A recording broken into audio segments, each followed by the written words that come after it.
Welcome, our fellow lovers of love, to another episode of Late Night Love. Tonight, we've got our life discussions. We're going to talk about embracing perfection.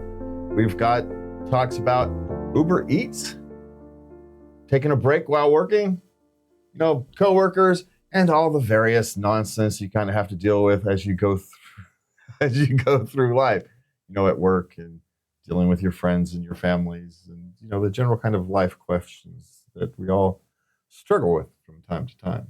But before all that, we're going to talk about embracing imperfection, because I think one of the problems a lot of us face these days, and this is nothing new. This has been going on for a long time. This is a generational issue, where the desire to be perfect often gets in the way of good.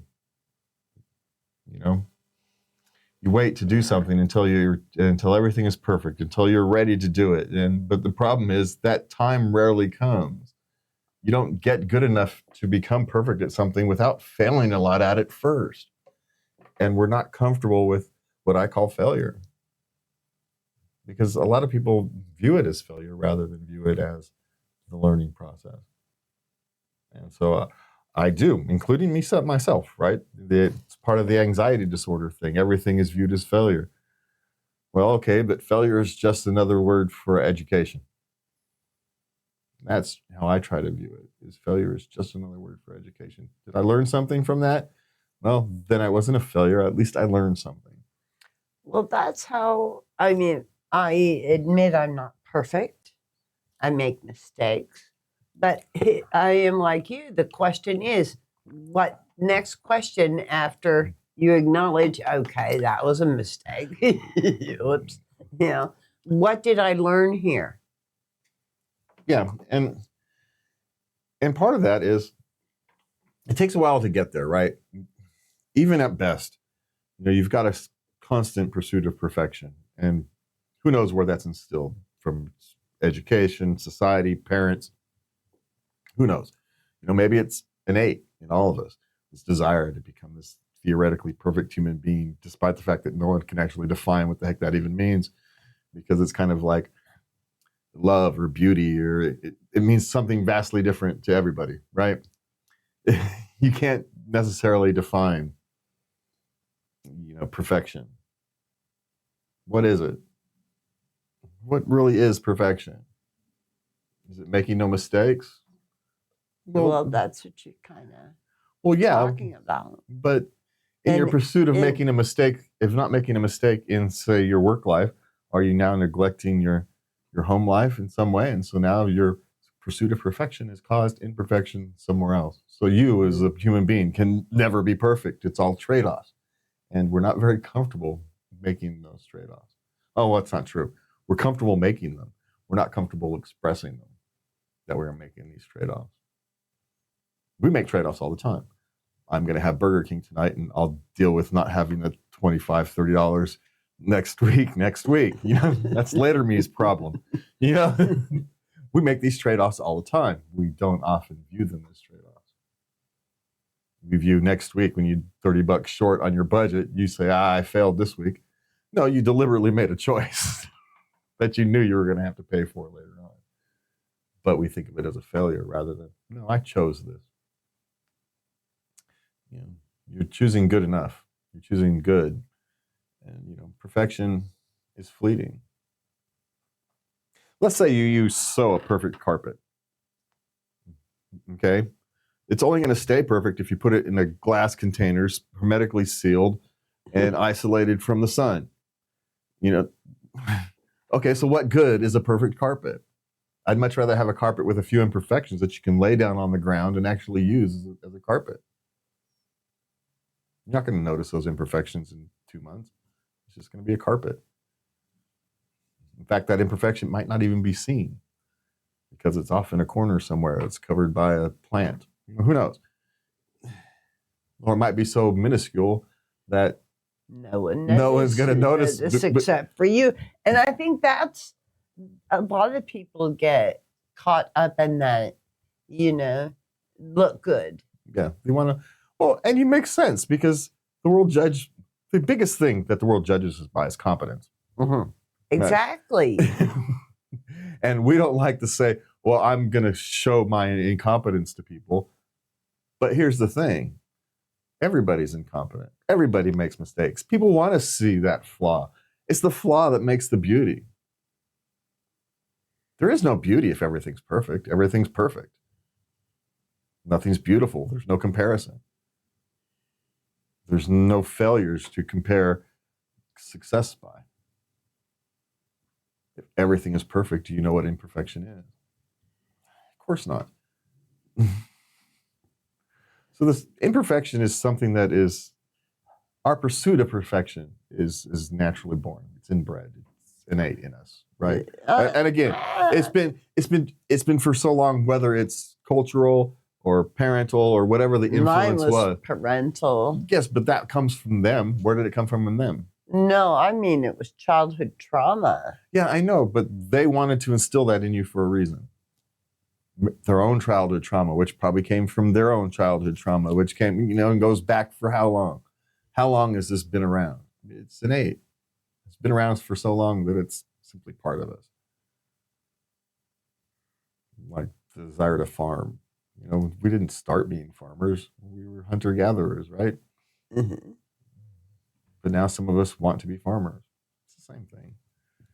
We want to be perfectionists. And then you get the type A personalities who, have that desire for perfection plus the desire to just do. You add those things together and you either create something wonderful or you have a person who's doomed for a life of misery because they will never succeed in their own mind. You'll never reach a point of success. Even if they have a full bank account, people that love them, their desire for perfection will never allow them to be happy. That's sad. Because there are other times you can see people who live in abject poverty, but yet manage to be happy. Because for them, it's just better than not being happy. I'm still going to be in abject poverty, so I might as well be happy. Might as well sing a song and, dance the night away because it's better than not. I decided at one point in my life, I forget exactly when, that I was going to look at the positives in every situation. Now, it's not always easy. Here again, this is what in making mistakes, I can see the positive if I can see that I learned something. Yeah. Well, and also stopping the pursuit of imperfection or limiting your pursuit of perfection also has the side benefit of helping you live more authentically. You're no longer living for superficial judgment. You're living for fulfillment. I recently, last couple of months, started, I was very regimented, pushing myself. Mm-hmm. I don't know why, to do a lot of things. And come to find out, there's actually just a few things that absolutely have to be done during the day. It's just a handful. Every now and again, you have to man up and work a hard weekend. But welcome to life. Yeah. So but there's less. The point I wanted to make was there's less anxiety when you're not constantly striving for perfection, and less stress is better on your health. It's better on your heart. Yeah, there's no need to keep up with the Joneses because the Joneses aren't doing as good as you think they are. Exactly. They're just the biggest mess as you are. They're not any worse. They're just the same mess as you are. It's just, organized differently. That's the only difference between your mess and everybody else's. So go out there, try to be a little less hard on yourself. Celebrate. We talk about this a lot. Celebrate your wins, whatever size they may happen to be. Celebrate that victory. I had a coworker who was working on a kind of a project, and you work on a video project and you get revisions and then revisions of revisions and then re-revise the revision. And, this kind of things happen. So when she got done, I said, make sure you take a victory lap for yourself that you've got this project done. Make sure you do that. And then I talked to her significant other. I said, make sure she goes out and she celebrates, takes a victory lap. It's important. Trust me. So, try to spread some wisdom to the youngins. It's like, celebrate these wins because, it's good practice for the real wins, for the big ones. Celebrate your little ones. It adds stuff to your tank every time you get a win. So make sure you celebrate those wins. I agree. It fills the cup. Yeah. Yeah. So, all right. So we got our questions for today. What do we got tonight? Well, we're going to start with, is it something pretty easy? Is it wrong to order a matcha on Uber Eats at work? Okay, she ordered this at Uber Eats, and then they came there outside. She dashed outside, grabbed it, came back in, sat down, drinking a matcha, and boss comes over. I can't believe you just did that. Yeah. Well, what did you just do? You order your thing on your break. I don't understand. Now, timing, depending upon where you work, some people are more, some companies have more strict policies than others about when you're away from your desk and whatnot. So you order your mocha thing to show up when you're on your break. That's how you deal with these things. If it's a problem, you get a 10, 15-minute break. You can schedule that window to get there. You may not get the most ideal drink because, it'll be made and then delivered at a different time. But depending upon the drink, it may not matter that much. So I don't know what a maca is, but people order at my job. People order delivery stuff all the time. It's relatively routine. Pizza shows up, all kinds of things. So I do believe matcha is a green tea. Yeah. The only thing I would say is if it smells, you probably don't want to order it at work. It's got a strong odor. Leave the strong odors at home. Yes. Yeah. It is my only suggestion for that kind of thing. Okay. What's next? How often do you take breaks while working? Well, it depends again on the job. Not all jobs are the same. If you're working a factory job, you take breaks when the line shuts down so everybody can take their break. That's just how it works. Otherwise, it doesn't work. If you're an office job, sometimes you can have places where you take, multiple 5-minute breaks throughout the day, whatever works for you. As long as you get your job done, they don't really care that much, especially in smaller places where they don't pay you as well, so they give you culture. Right? If you're a big corporation with 10,000 employees, then maybe a little stricter on when you take your breaks and whatnot. So you take your 2 breaks a day plus your lunch. If you're a construction worker and it's 100 degrees outside, they make you take breaks every half hour, 45 minutes. Take 5-minute breaks, go drink some water. It's for safety. They don't want no one falling off the roof because they've got themselves dehydrated. It's bad for the bottom line. So take 5 minutes and go get something to drink. It's not altruism. Trust me. It's not that they care about their worker all that much. It's they don't want to have to fill out the paperwork and it costs all kinds of money for you to fall off the roof. So they don't want that happening. So the good companies give you multiple breaks during the hot days. So it depends. So it depends is the actual answer. But you get at least 2 a day. Right? By law in the United States, you get 2 a day. Plus lunch if you're there for more than 6 hours. Yes. Okay. How often do you how do you deal with a know-it-all coworker I sit next to? Selective hearing. That's how you deal with a know-it-all coworker. You just don't pay attention to them. It's a great skill to learn. You can do it with your children. I do it with everybody. What are you talking about? I even do it with my boss, and I even told her. I don't listen to you unless I need to. You're in there talking and stuff. I pay no attention to what's going on in your office. I sit close enough that even with their door closed, I could hear the conversation if I chose to. I choose not to hear the conversations that go on in there. It's not that difficult. Now, I've got lots of practice, lots of kids, to ignore. You have to learn to ignore lots of noise while still listening to the handful of noises that you need to hear. The brain's on just enough that if you need to hear something, you hear it. Or if it gets too quiet. Yeah, whatever it is. The triggers are still there. So yes. you're listening but not processing. But, it's kind of like Alexa. It's always listening, but, unless you say Alexa, oh, what? Oh, okay, yeah, they need me.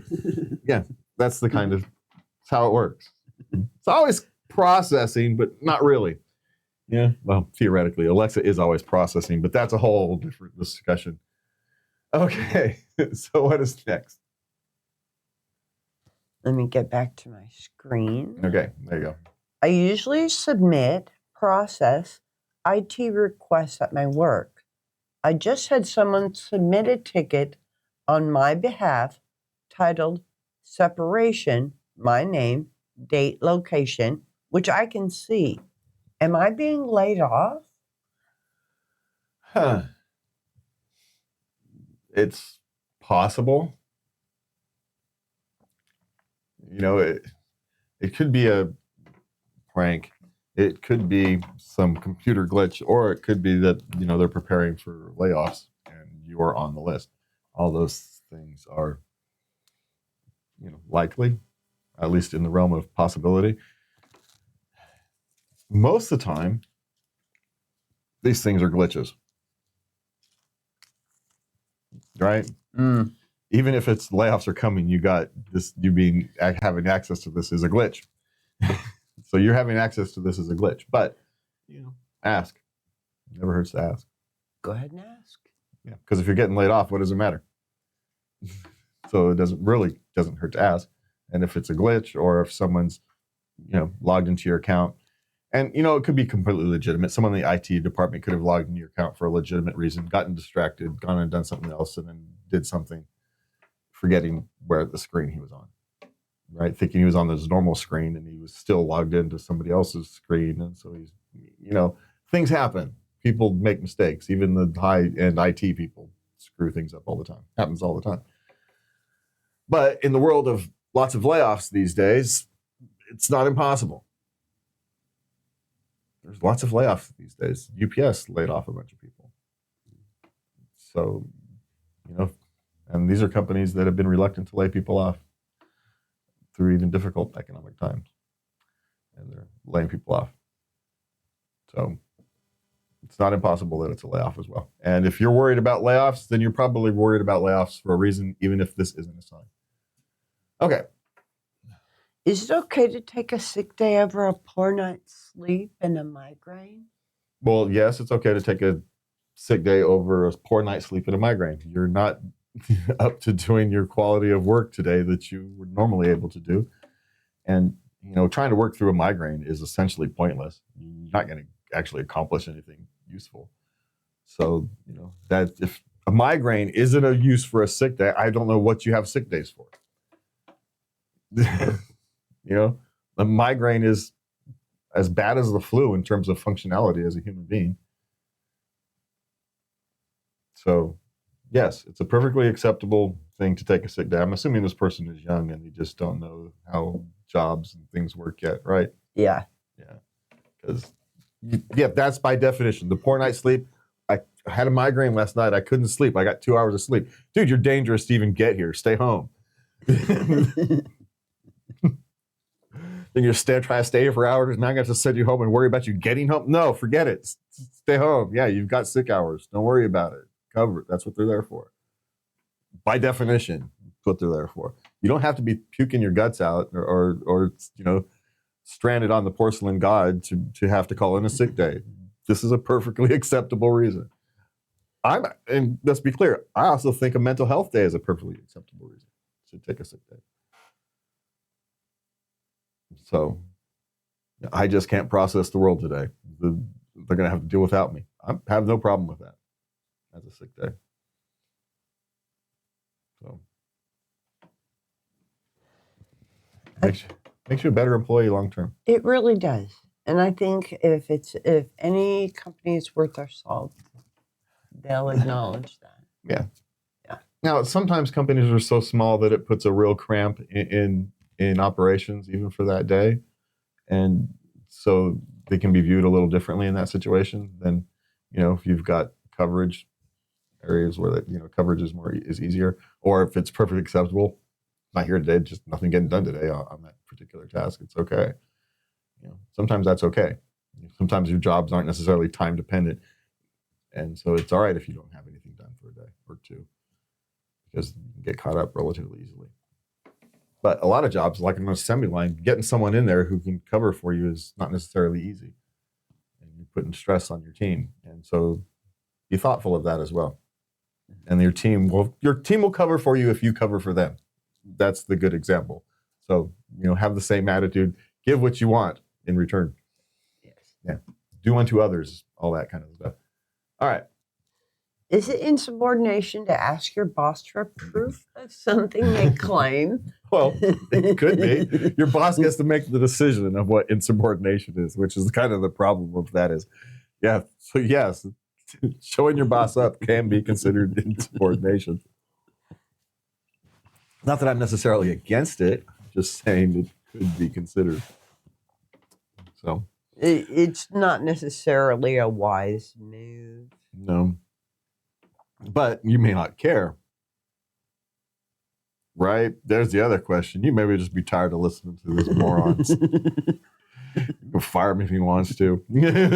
I don't really care anymore. That's a perfectly acceptable answer as well. All right. We are out of here for the night. Please join us next. Oh, wait, this will be released on Tuesday. So please join us Thursday, where we talk about love and finding your tribe a little bit. So we'll see you then. Until then, have a good night. Please remember to love everyone.